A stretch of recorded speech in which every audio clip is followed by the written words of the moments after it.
The thymus is a specialized primary lymphoid organ of the immune system. Within the thymus, the T cell matures. The T cells are critical to the adaptive immune system, where the body adapts specifically to the foreign invaders.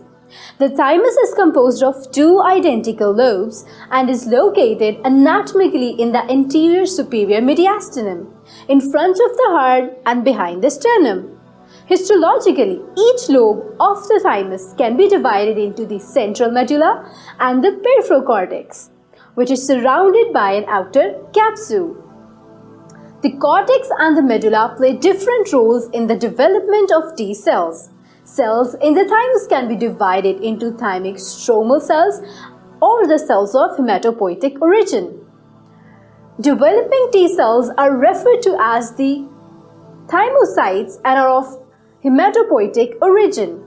Stromal cells include the epithelial cells of the thymic cortex and medulla and the dendritic cells.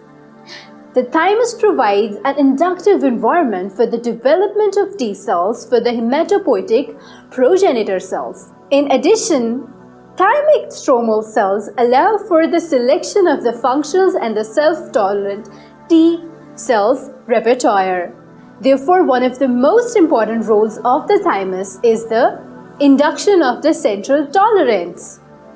The thymus is the largest and the most active during the neonatal and the pre-adolescent periods.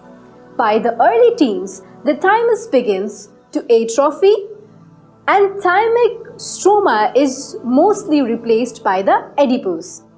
Nevertheless, residual T lymphopoiesis continues throughout the adult life.